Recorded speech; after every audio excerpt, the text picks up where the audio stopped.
mbese ni hehe ushaka kuzamara ubuzima bwawe bw'iteka ryose? Ni mu ijuru cyangwa ni muri Gehinomu? Tega amatwi ijambo ry'Imana ugezweho n'umukozi w'Imana Pasiteri Ntakende Sadoki kuva ku wa mbere kugeza ku wa gatandatu kuva saa 11:45 za mu gitondo. Calvary ni wowe Yesu yashenjaguriwe. Reka twongere tubakire nshuti bakunzi, tugeze kuri ya saha n'ubundi aho tugiye kuganira ku ijambo ry'Imana, ariko mbere yuko dukomeza reka tubanze twiragiza Imana n'ubundi. Mana nziza, Mana y'ubuntu, turagushimye kandi turaguhimbaje. Tugushimiye ineza yawe itarondoreka, tugushimiye ko wabanye natwe ndetse wabanye natwe n'ibihe byose byatambutse, kandi kuzahorana natwe ni isezerano waduhaye. Ndetse Mana tugushimiye uyu mwanya mwiza utwemereye aho tugiye kuganira ku ijambo ryawe. Ngaho rero bana natwe utugirire neza kandi utwigishe byinshi bivuye mu ijambo ryawe. Umuntu wese uteze amatwi umufashe kugira ngo ye kuvamwo amara masa, ahubwo yumve kandi yumvire icyo ijambo ryawe rivuga, kandi tuze kunguka byinshi. Urakoze rero kuri Imana nziza kandi ko witeguye kubana natwe, tubisabye twizeye mu izina rya Yesu Kristo umwami wacu, amen. Reka rero nongere mbahe ikaze, kandi mbabwire ko tugiye kuganira ku nsanganyamatsiko igira iti imibereho n'umurimo by'umwizera uri muri Kristo kandi ufite umwuka wera.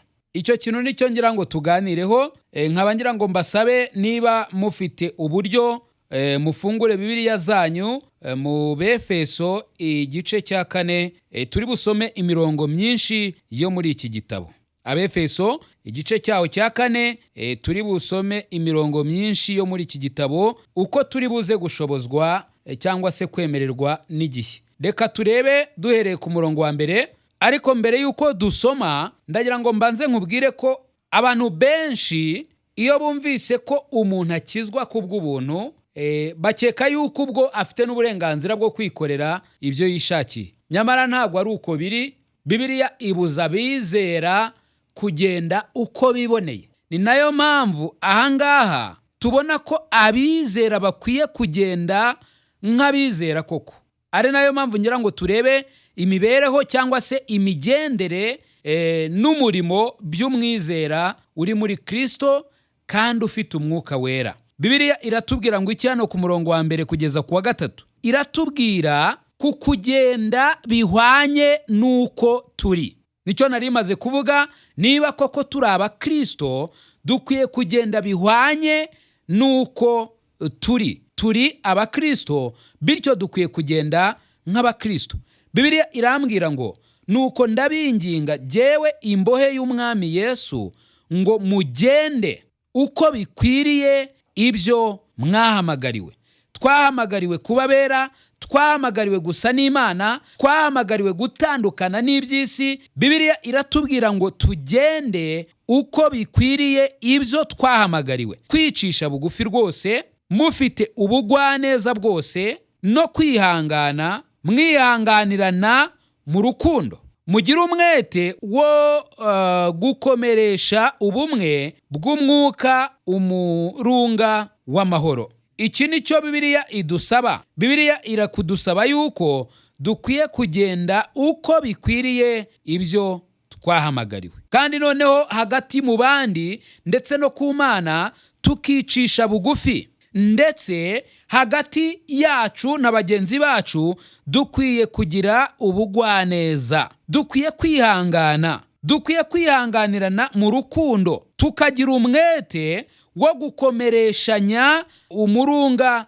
w'amahoro. Iki nicyo kintu Imana idusaba. Ngira ngo uri kucyumva, dukwiye kugenda uko bikwiriye uko twahamagawe, uko bikwiriye uko turi. Niba rero turi abakristo, ndagira ngo nkubwire ngo koko dukwiye ingendo yacu cyangwa se imibereho yacu kuba yerekana koko turi abakristo. Icya kabiri, urebye hano ku murongo wa 4 kugeza kuri uyu murongo wa 6, haratwereka uburyo mu by'ukuri koko twari dukwiye kuba dutandukanye n'ab'isi cyangwa se abatarakizwa. Uburyo twari dukwiriye kuba duhuye nta tandukaniro riri hagati y'umukristo w'Iburasirazuba n'uw'Iburengerazuba, hagati y'umukristo wo mu Rwanda n'uwo mu mahanga, ahubwo twari dukwiriye kuba turi umwe. Kubera ibi bintu birindwi tugiye kubona muri iyi mirongo uko ari ibiri. Bibiliya iratubwira ngo iki ku murongo wa 4? Hariho umubiri umwe. Umubiri umwe ubwo ni nkaho ari itorero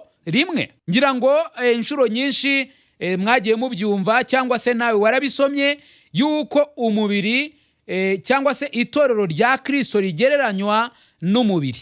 Hariho umubiri umwe, hariho itorero rimwe rya Kristo. Ahangaha biri bucanga abantu kuko hari amadini menshi cyangwa se ibyiyita amatorero byinshi ariko bidahuje, bitari na bimwe rwose pe. Ugasanga barwana cyangwa se batacanirana akarurutega. Kubera iki? Kubera yuko umwuka ukoresha ayo madini cyangwa abo bita ngo ni amatorero atari umwuka w'Imana, ahubwo ari umwuka wa Satani. Bityo ugasanga koko ugiye kurebera kw'ayo madini cyangwa kw'ibyo byita amatorero, wasanga hariho imibiri myinshi, nyamara hariho umubiri umwe n'umwuka umwe. Nk'uko mwahamagariwe ikiringiro kimwe cyo guhamagarwa kwanyu.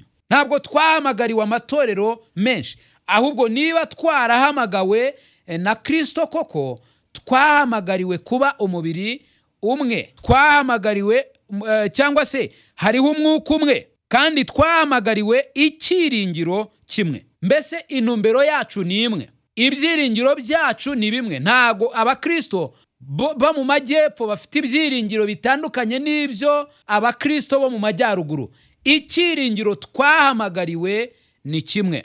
Noneho rero ngira ngo umanutse hano hepfo ukagera ku murongo wa 5 uhita ubona neza ko rwose icyo Bibiliya ivuze hano haruguru ko hariho umubiri umwe, hariho umwuka umwe, ndetse bahamagariwe ikiringiro kimwe. Uhita ubona hano ku murongo wa 5 ko habitsindagira neza cyane, kuko haravuga ngo hariho umwami umwe.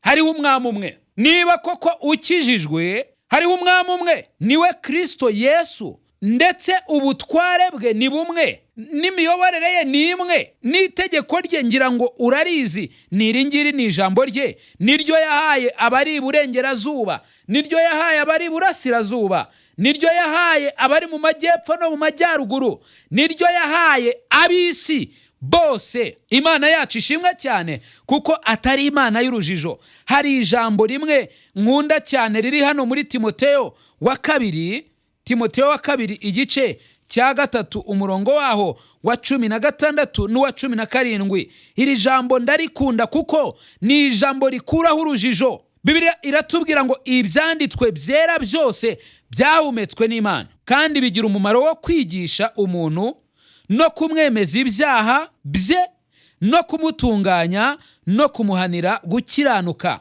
Murongo wa 17, kugira ngo umuntu w'Imana abe ashyitse. Byumvikana ko ijambo ry'Imana rirahagije ngo umuntu w'Imana rimutunganye rwose, agere ku kigero cyaho ashyitse, kandi abe afite ibimukwiriye byose, ngo akore imirimo myiza yose. Imana yaduhaye ijambo ryayo kugira ngo nituryumvira, nidukora ibyo ritubwiye, tube dushyitse, ndetse mu ijambo ryayo tube dufite ibidukwiriye byose, ngo dukore imirimo myiza. None Bibiliya itubwiye ngo iki? Bibiliya itubwiye ko hariho umwami umwe, hariho umwami umwe, ndetse hariho no kwizera kumwe, yewe hariho n'umubatizo umwe, hariho Imana imwe ariyo Data wa twese, udusumba twese, uri hagati yacu twese, kandi uturimo twese. Niba ari ukubiri, Imana ishimwe cyane. Ariko abizera hari ibintu nk'uko nabibabwiye 7 duhuriyeho. Icya mbere, hariho umubiri umwe. Iri ni itorero rimwe rya Kristo. Hariho itorero rimwe rya Kristo. Nutekereze ko ari iry'Ababatista, nutekereze ko ari irya Deperi, nutekereze ko ari iry'Abadivantisite, nutekereze ko ari iry'Abagatulika. Iri ni itorero rimwe rya Kristo riri ku isi hose, kandi iri torero niryo Kristo yapfiriye. Ntabwo Kristo yapfiriye amadini, ahubwo yapfiriye itorero rye. kandi iri torero nk'uko Bibiliya ibitubwira ni itorero ririmo abahamagawe kumwe, bahamagawe na Kristo, kandi abangaba basangiye umubiri umwe, umwuka umwe, umuhamagaro umwe, ikiringiro kimwe, basangiye umwami umwe, basangiye kwizera kumwe, basangiye umubatizo umwe, basangiye Imana imwe, niyo se wa bose kandi niyo isumba bose, ni nayo iri hagati yacu twese. Ndagira ngo ugire ikintu wibaza, mbese koko nk'uko turimo kubivuga, imibereho yawe aho waba uri hose yaba ihwanye n'uwuriwe muri Kristo, yaba ikwerekanamo umwuka wera? Ibi ngibi iyo bivuzwe ntabwo turi kuvuga ku banyamadini, oya, ahubwo turi kuvuga ku bantu koko bahamagawe n'umwami wacu Yesu Kristo. Iyo umanutse hepfo muri iki gice, tukiri ku mibereho cyangwa se imigendere n'umurimo w'umwizera uri muri Kristo kandi ufite umwuka wera, iyo tugeze hano ku murongo wa 7, tuhasomye tukageza ku murongo wa 11, tubona yuko hari umurimo w'impano za Kristo ku mubiri we. Ndavuga hari umurimo w'impano za Kristo ku mubiri we. Ahangaha mvuze mu mvugo ijimije, ariko urebye neza urabona yuko hari impano cyangwa se umurimo w'impano za Kristo mu itorero rya Kristo. Nicyo bishatse kuvuga mu magambo yeruye. Bibiliya rero iratubwira hano ku murongo wa 7 ngo, ariko umuntu wese muri twe yahawe ubuntu nk'uko urugero rw'impano ya Kristo ruri. 8, nicyo gituma ivuga iti, amaze kuzamuka mu ijuru ajyana iminyago myinshi, aha abantu impano. Ariko iryo jambo ngo yazamutse mu ijuru risobanurwa rite? Nirigaragaza yuko yabanje kumanuka ikuzimu.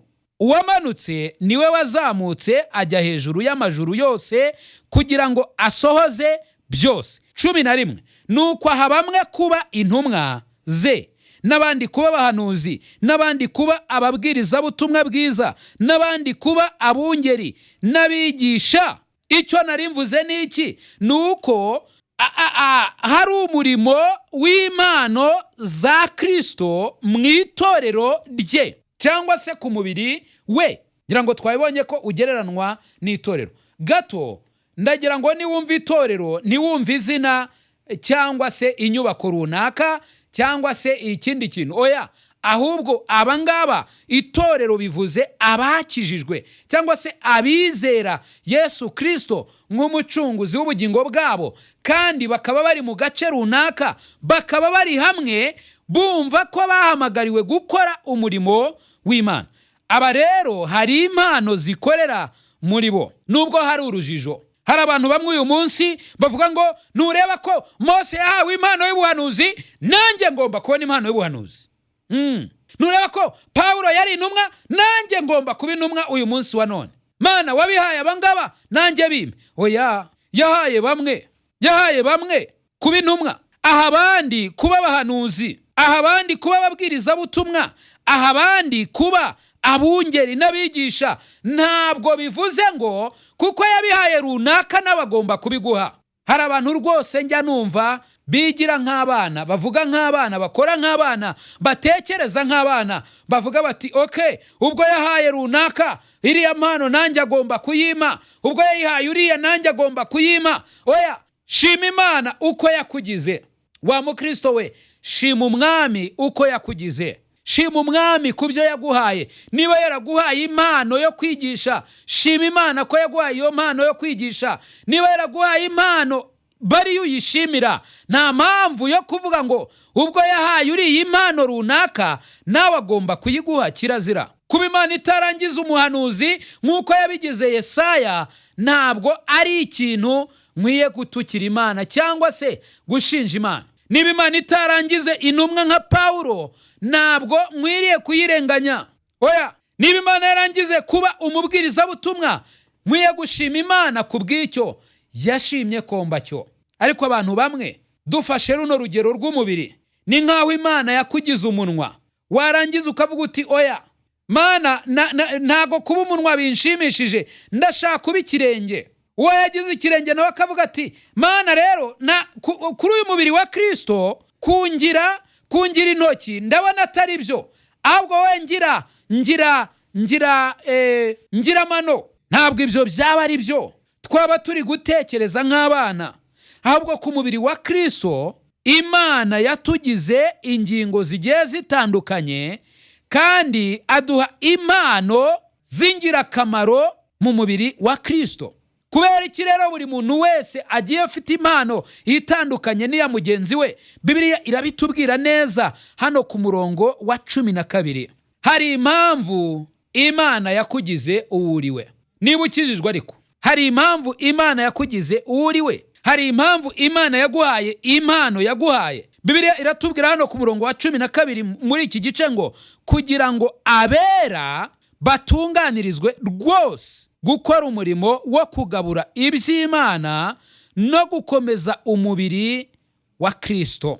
Sinzi niba kino kintu wacyumvise neza. Imana yatangiye impano zitandukanye ku bizera ari bo ba Kristo, ari bo ngingo z'umubiri wa Kristo, kugira ngo abera batunganirizwe rwose kugabura, batunganirizwe rwose gukora umurimo wo kugabura iby'Imana. Kugabura iby'Imana ahangaha ni ugutanga ijambo ry'Imana.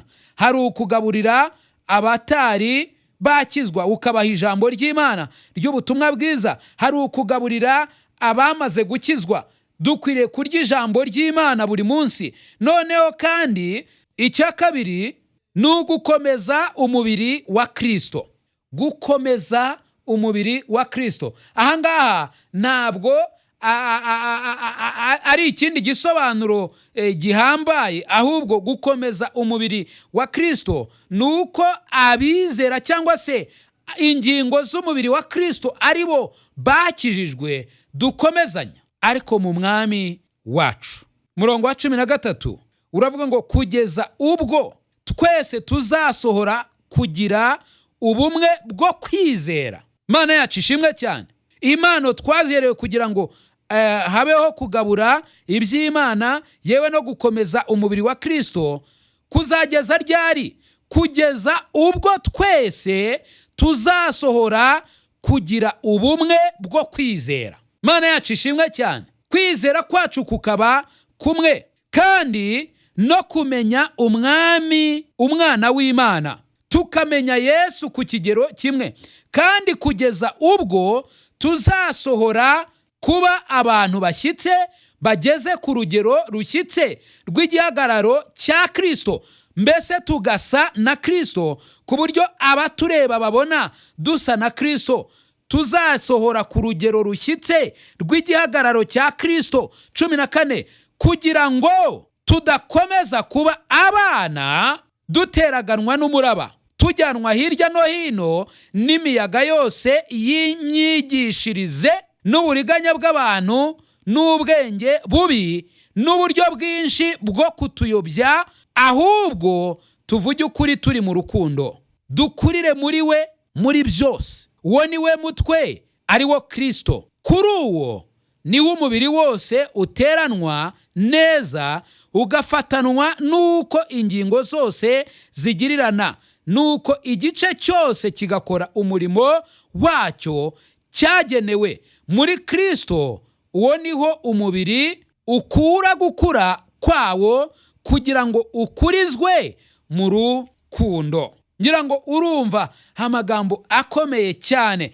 Bibiliya iri kutubwira yuko impamvu duhabwa impano zigiye zitandukana si ukugira ngo Sadoki iyo mpano nahawe aba ari jyewe igirira akamaro gusa, cyangwa se ingire umuntu w'igitangaza udasa n'abandi. Oya, ahubwo impamvu duhabwa impano zigiye zitandukanye ni ukugira ngo habeho ni ukugira ngo abera batunganirizwe rwose gukora umurimo wo kugabura iby'Imana no gukomeza umubiri wa Kristo. Kandi ibi ngibi bikwiye gukomeza gukorwa kugeza ubwo twese tuzasohora kugira ubumwe bwo kwizera ndetse no kumenya umwana w'Imana, kandi no kugeza ubwo tuzasohora kuba abantu bashyitse bageze ku rugero rushyitse rw'igihagararo cya Kristo, kugira ngo tudakomeza kuba abana. Hari ikibazo gikomeye cyane cy'abantu bakizwa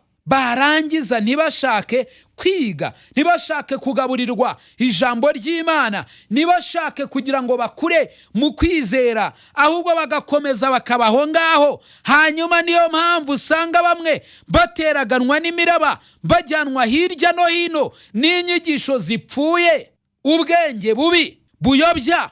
Kubera iki? Kubera yuko batagaburiwe, kubera yuko batigeze bagera ku kigero gishyitse ngo barekeraho kuba abana. Nyamara byari bikwiriye ko tugaburirwa, byari bikwiriye ko dukomera, byari bikwiriye ko dushyigikirana, byari bikwiriye ko tuba bamwe, nk'uko iri kubitubwira ahangaha ku murongo wa 15 ngo tuvuge ukuri turi mu rukundo, dukurire muri we muri byose. Dukwiriye gukura mu mwami wacu kandi muri byose. Bibiliya iratubwiye ngo uwo niwe mutwe, Kristo niwe mutwe, niwe mutwe w'itorero. 16 akatubwira ngo kuri uwo niho umubiri wose uteranwa neza. Ndagira ngo nkubwire inshuti yanjye, niba udatewe muri Kristo, niba udatewe muri Kristo, ndagira ngo umenye ngo hari ikibazo. Umubiri wa Kristo wose uteranwa neza muri Kristo, ugafatanwa nuko ingingo zose zigirirana. Ndagira ngo nkubwire ngo ukuboko kuramutse kuvuze kuti jyewe ndashaka kuba njyenyine sinshaka kuba ku mubiri, ntabwo umubiri waba ufatanye nyine, ubwo waba watandukanye. Kandi noneho uko kuboko kutari ku mubiri, ndatekereza ko nta kintu kwamarira umubiri. Ukuboko kugira icyo kumarira umubiri kubera ko kuri ku mubiri, ariko kuvuyeho kukajya hariya ku ruhande ntacyo kwaba kukimariye umubiri. Niko natwe nk'abakristo dukwiriye kumera. Umurimo wacu ntabwo wagira akamaro tutari muri Kristo, kandi ngo twese tube turi muri Kristo, kuko kuri Kristo niho umubiri wose uteranwa neza, ugafatanwa nuko ingingo zose zigirirana, nuko igice cyose kigakora umurimo wacyo cyagenewe. Wa mukristo we nukora umurimo Imana ishaka gukora, nanjye ngakora umurimo Imana ishaka ko nkora, n'uri agakora umurimo Imana ishaka ko akora, n'uri agakora umurimo Imana ishaka ko akora. Ndagira ngo nkubwire ngo muri Kristo niho umubiri wose, cyangwa se niho twese dukura gukura kwacu, niho umubiri ukura gukura kwawo, kugira ngo ukurizwe mu rukundo, kugira ngo ukurizwe mu rukundo. Hano rero iyo tuhageze nibwo duhita tureba ikindi kintu, kandi icyo kintu ni ingenzi cyane. Hari amagambo ngira ngo turi buze gusoma twihuta kubera iminota, ariko hano tugiye kubona uhereye ku murongo wa 17 tugiye kubona ingendo y'umwizera nk'umuntu mushya muri Kristo Yesu. Ingendo y'umwizera, buriya ikintu cyica, ariko byose bizanwa n'umwanzi wagiye yigisha abantu ibitari byo bihabanye n'ijambo ry'Imana, akabeshya abantu ko amadini ngo ari amatorero ya Kristo. Nyamara ibyo bintu ntabwo ari byo. Itorero rya Kristo ni rimwe, ndetse rishushanwa n'umubiri. Umubiri ntabwo ushobora gufata, ntabwo ukuboko kwanjye gushobora gusigara iburasirazuba ngo ikindi gice gisigaye cy'umubiri wanjye kijye iburengerazuba, cyangwa se oya, ahubwo umubiri wanjye kugira ngo ugire umumaro nuko wose, buri rugingo rwose ruba ruri ku mubiri, mbese ingingo zanjye zose zikaba ziri hamwe. Itorero rya Kristo rero naryo rigereranwa n'umubiri. Hano rero kuri iki gice cya 4 n'ubundi ku murongo wa 17 kugeza kwa 19 haratubwira neza aya magambo ngo nicyo gituma mvuga ibi nkabihamya mu mwami, yuko mutakigenda nk'uko abapagani bagenda, bakurikiza ibitagira umumaro byo mu mitima yabo, ubwenge bwabo buri mu mwijima, kandi ubujiji buri muri bo no kunangirwa kw'imitima yabo byabatandukanije n'ubugingo buva ku Mana, kandi babaye ibiti biha ubusambanyi bwinshi, gukora iby'isoni nke byose bifatanije no kwifuza. Urumva, nicyo gituma mvuga ibi nkabihamya mu Mwami yuko mutakigenda nk'uko abapagani bagenda, bakurikiza ibitagira umumaro byo mu mitima yabo. Ubwenge bwabo burimo umwijima, buri mu mwijima, kandi ubujiji buri muri bo no kunangirwa kw'imitima yabo byabatandukanije n'ubugingo buva ku Mana, byabatandukanije n'ubugingo buva ku Mana. Hano hari ikintu ngira ngo twitondere neza cyane turebe, kuko hano hari ikintu gikomeye dukwiriye kumva. Imigendere y'abakristo cyangwa se imigendere y'abizera y'abana b'Imana ntabwo imeze nk'iy'abapagani. Abana b'Imana ntabwo bagenda nk'abapagani, ntibakora nk'abapagani, ntibatekereza nk'abapagani, ahubwo batekereza koko nk'abana b'Imana, batekereza nk'abari ku mubiri wa Kristo, batekereza nk'ingingo z'umubiri wa Kristo. Kristo niwe mutwe, hanyuma nabo ni ingingo ziri kuri uwo mubiri wa Kristo, kandi zigira umumaro ndetse zigakora buri rugingo icyo rwateganirijwe. Niko bimeze, niko bagenda. Ariko hari abandi bantu badakora nk'ibi ngibi, ahubwo bakora iby'ubwenge bwabo, kandi ubwenge bwabo buri mu mwijima, ndetse ubujiji buri muri bo, ndetse no kunangirwa imitima kwabo bikaba bibatandukanya n'ubugingo buva ku Mana, batandukanya n'ubugingo buva ku Mana. Ariko niba ukijijwe, ndagira ngo nkubwire ko udakwiriye ndetse ntukwiye no kuba ukigenda nk'uko abapagani bagenda.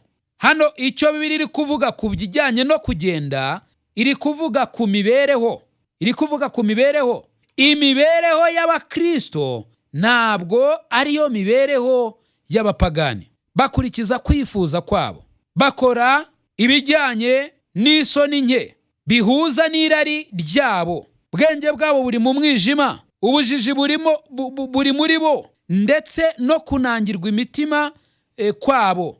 Ibyo byose bibatandukanya n'ubugingo buva ku Mana. Iyo ndi kuvuga ibi ndifatamo gatoya, kuko hari abantu benshi cyane bavuga ko bakunda Imana, bavuga ko bakorera Imana, bavuga ko bajya mu ijuru, ariko ngo badafite ubugingo buhoraho, ntibazi niba babufite. Ndagira ngo ugenzure neza, urebe ubukristo bwawe ubwo ari bwo, urebe neza aho utewe ahariho, urebe neza uko urimo kugenda, urebe uko urimo gukora, urebe niba koko bihwanye n'ibi ngibi tumaze kubona. Nyamara Bibiliya iratubwira hano ku murongo wa 20 ngo, ariko mwebweho nimwize Kristo mutyo, niba mwaramwumvise mukigishirizwa muri we ibihura n'ukuri ko muri Yesu, bibabwiriza iby'ingeso zanyu za kera, ko mukwiriye kwiyambura umuntu wa kera uheneberezwa no kwifuza gushukana, mugahinduka bashya mu mwuka w'ubwenge bwanyu, mugahinduka bashya. Iri jambo ndarikunda cyane, ariko kandi sinzi niba abantu bajya barisoma bakabona yuko iri jambo riri kubwirwa abizera Kristo, abakijijwe n'ubuntu bw'Imana, barabwirwa guhinduka bashya mu mwuka w'ubwenge bwabo. Uko niko twigishwa Kristo.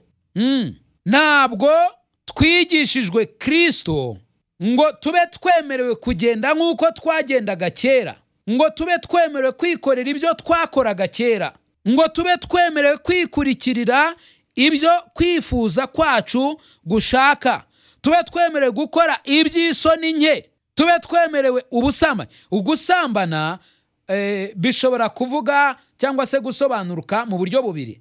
Hari ugusambana uku nguku ko gukorana imibonano mpuzabitsina, ariko hari n'ubusambanyi Yakobo yavuze. Urumva ubusambanyi Yakobo yavuze bwo guharika Imana. Rimwe uri umukristo, ubundi uri umupagani, rimwe urizera, ubundi ntiwizera. Ubwo nabwo ni ubusambanyi bwo mu buryo bw'umwuka. Basambanyi, ntabwo twigishijwe Kristo gutyo, ariko mwebweho ntimwize Kristo mutyo. Niba mwaramwumvise mukigishirizwa muri we ibihura n'ukuri ko muri Yesu. Biratubwira ngo iki? Ibihura n'ukuri ko muri Yesu bibabwiriza iby'ingeso zanyu za kera. Bibiliya hari uko itwereka ifoto yacu ya kera. Dukwiriye kugira gute? Dukwiriye kwiyambura umuntu wa kera uheneberezwa no kwifuza gushukana. Dukwiriye kwiyambura umuntu wacu wa kera. Umva wa mukristo we, ukwiye kwiyambura umuntu wa kera. Ya kamere yawe ya kera ukwiriye kuyicisha bugufi, ukwiriye kuyishyira hasi, ukwiriye kuyiyambura rwose, hanyuma ugahinduka mushya. Dukwiye guhinduka bashya mu bwenge, mu mwuka w'ubwenge bwacu dukwiriye guhinduka bashya. Bibiliya tubwira ku murongo wa 24 ngo mukambara umuntu mushya waremewe ibyo gukiranuka no kwera bizanwe n'ukuri nk'uko Imana yabishatse. Uravuga uti ndahinduka umuntu mushya gute? Guhinduka umuntu mushya ni uko wemerera Kristo. Niwe muntu mushya wakiriye. Niba warakiriye Kristo, wakiriye umuntu mushya, uwo ni Kristo. Nuko umwemerera agakurira muri wowe, agakorera muri wowe ibyo ashaka byo gukiranuka, by'ukuri, bishimwa n'Imana. Ahangaha nibwo uzaba rwose ubaye umuntu mushya. Ukwiye kwambara umuntu mushya. Uyu muntu mushya yaremewe ibyo gukiranuka, yaremewe ibyo kwera, kandi ibyo byo kwera bizanwa n'ukuri, kandi ibyo ngibyo biri mu bushake bw'Imana, ntabwo biri mu kwifuza kwa wa muntu wa kera. Dore ibintu dukwiriye kwiyambura. Murongo wa 25, nuko mwiyambure ibinyoma. Mwiyambure ibinyoma. Umuntu wese avugana ukuri na mugenzi we, kuko turi ingingo za bagenzi bacu. Iki ngiki abantu bagikunda kubi. Abakristo benshi barimo barabwira rino jambo ngo yewe jewe ndashaka kwiyambarira ibinyoma. Nyamara Bibiliya iratubwiye ngo mwiyambure ibinyoma. Umuntu wese avugana ukuri na mugenzi we. Umuntu wese avugana ukuri na mugenzi we. Kubera iki dukwiriye kuvugana ukuri na bagenzi bacu? Bibiliya iraduha impamvu ngo kuko turi ingingo za bagenzi bacu. Ntabwo umutwe ukwiriye kubeshya igihimba, ntabwo ukuboko gukwiriye kubeshya ukuguru, ntabwo ijisho rikwiriye kubeshya ugutwi, ntabwo dukwiriye ingingo zo ku mubiri umwe, ntabwo zikwiriye kubeshyana. Ni nayo mpamvu natwe nk'abakristo buri muntu wese akwiriye kuvuga ukuri na mugenzi we. Turi ingingo za bagenzi bacu. Birakomeza ivuga ngo nimurakara nimugakora icyaha, izuba nirikarenge mukirakaye, kandi nimubererekere Satani. Nurakara nibukire ukirakaye. Hari abantu bamwe bavuga ngo ararakaye, ni umupagani. Oya, niba ucyambaye umubiri ushobora kurakara rwose, ariko uyu mubiri ntukwiriye kugukoresha ngo uburakari bugukontorore, ahubwo wowe ukwiriye gukontorora ubwo burakari. Ese ubundi niye mpamvu ituma urakarira mugenzi wawe bukarinda bwira ko ari urugingo rwawe, ko ari urugingo rwa Kristo, nawe ukaba urugingo rwo ku mubiri wa Kristo, mukaba muri ingingo zikwiriye kuzuzanya. Ariko ndi kuvuga abakijijwe. Nimurakara ntimugakora icyaha rwose pe. Nurakara ntugakore icyaha. Ibyo ngibyo abapagani nibo barakara bagakora icyaha, ariko abakijijwe nibarakara ntimugakore icyaha. Izuba ntirikarenge mukirakaye, kandi nimubererekere Satani. Umva disi we, wa mukristo we, wa rugingo rw'umubiri wa Kristo we, ntukabererekere Satani, kuko numubererekera gato gusa azagukoresha ibyo utari ukwiye gukora nk'urugingo rwa Kristo. None se wa mukristo we, ntuzi ko uherutse gusambana, ntuzi ko uherutse kwiba, ntuzi ko uherutse kubeshya, ntuzi ko uherutse kugambana, ntuzi ko mu kanya wari urimo kwifuza nabi, ntuzi ibyo wari urimo se? Wiberekera Satani atagukoresha ibyo utari ukwiye gukora nk'urugingo rw'umubiri wa Kristo. Uwibaga ntakongere kwiba. Nta mukristo wiba. Ntabwo waba uri urugingo rwa Kristo. Reka tuvuge ngo uri ukuboko ku mubiri wa Kristo. None se niba uri ukuboko ku mubiri wa Kristo, wibyute ubitegetswe n'umutwe se ari we Kristo?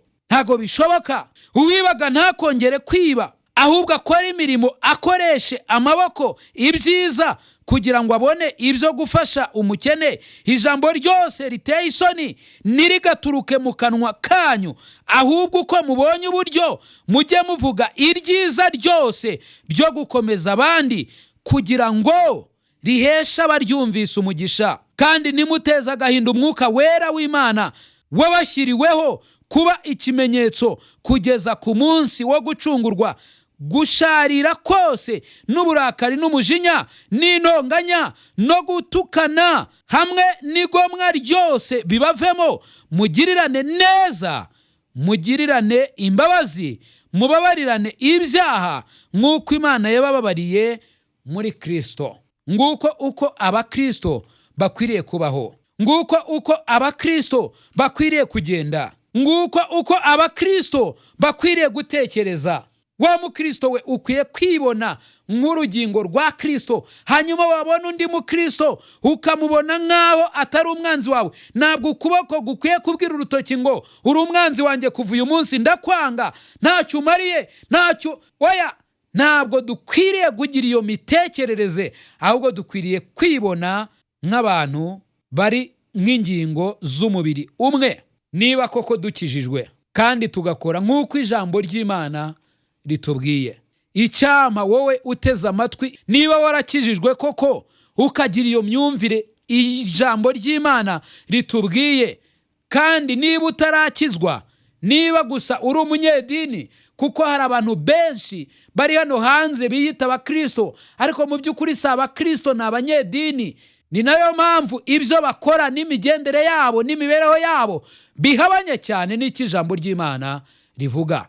Icyama ukagira inyota yo kuba urugingo rw'umubiri wa Kristo. Icyama ukagira inyota yo gukora iby'ijambo ry'Imana rishaka. Icyama tukagira iyo myumvire. I Calvary ni wowe Yesu yashenjaguriwe.